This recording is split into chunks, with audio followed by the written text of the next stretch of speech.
Today's episode is titled, Kristen Stewart, Reshaping Her Identity.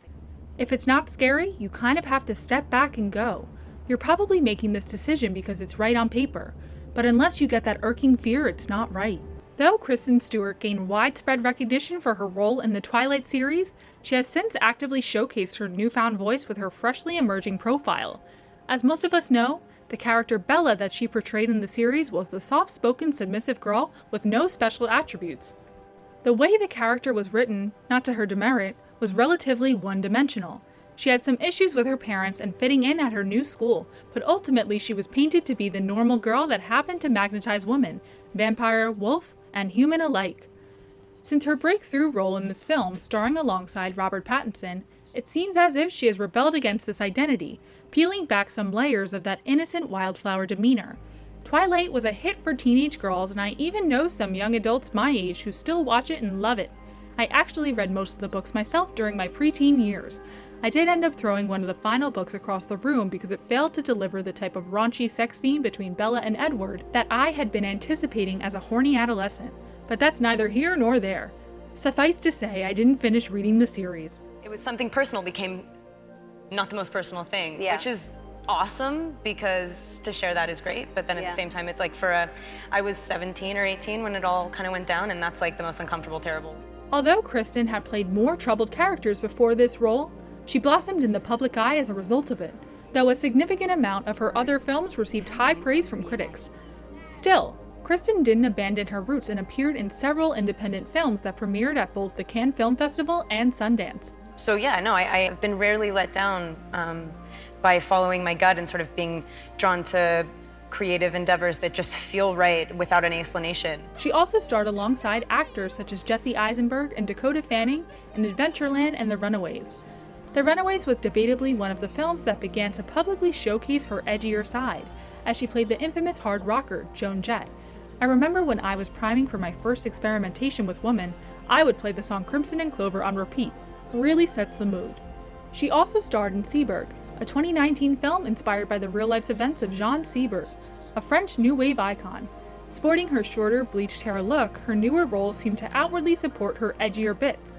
The film takes place in the late 1960s, with Seberg being targeted by FBI Director J. Edgar Hoover's agent due to her romance and political involvement with Hakeem Jamal, a civil rights activist. This film was followed by Happiest Season in 2020, written and directed by Clea Duvall. In this film, she played the love-struck partner of a girl whose parents are overbearing and unaccepting.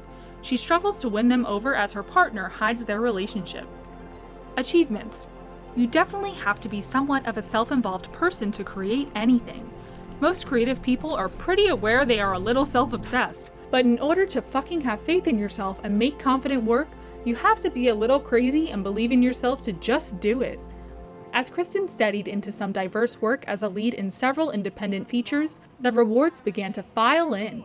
After appearing in Welcome to the Rileys, she earned a BAFTA Rising Star Award, and 4 years later she became the first actress in America to win the César Award for her role in Clouds of Sils Maria, next to Juliette Binoche.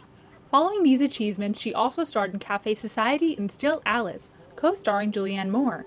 In 2016, she made her directorial debut in Come Swim, an experimental film meant to evoke the thoughts one has upon their first moment of waking, described by Kristen as an existential netherworld. Externalize a really internal feeling, and then you see it from the outside, like 2 steps back and the lights are on, and you're like, dude, everyone does that and you look pathetic. Identity roles. I have realized that you can close yourself off to life if you put walls up, but it's a difficult thing. So I've gotten quite comfortable with just being unafraid. I keep saying the same thing. It's not about being fearless, but really just embracing the fears and using them.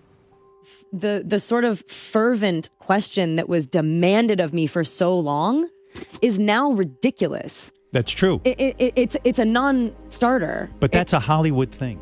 As the world comes to accept broader ideas concerning gender and identity, we can see Hollywood contouring this progressive leap. Many stars, and just people in general, are coming out as gay, queer, bisexual, trans, etc., and are modifying their appearances to adjust accordingly to their inner world. Gender may more accurately be viewed as an encompassing wide-ranging continuum, as we see somewhat of a cultural shift towards androgyny. It seems to me that as a society we still don't quite understand the complicated expression of energies and sexual attraction. This seems to be widely affected by cultural conditioning, belief systems, and roles that are entrenched deeply in the societal psyche.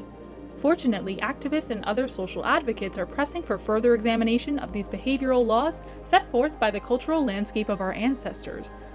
The normalizations constructed for us while we're young are complicated nets to rewire, but it varies from society to society and can be changed.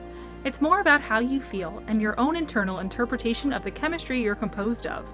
While it may be harmful to demonize those who are confused about the spectrum, it's important to continue to educate ourselves and others moving forward. There's a great deal of hesitation from groups of people in terms of accepting new ways of seeing roles and defining a new normal for people across the gender spectrum. Fortunately, there are people who act as role models for this, like Kristen Stewart, who, although widely recognized for her feminine allure in the Twilight Series, has participated in some courageous acts of self-expression in her work and as a person, to assist in this cultural movement and contribute to the expansion of knowledge concerning identification and fearless self-expression. The public kind of burned me at the stake, but that's okay. I can take it. I'm not dead. The way you're living your life is a beautiful example. You were like, hey, fuck it. I'm coming off Twilight. I can do movies. I can do this, but I'm not going to sit.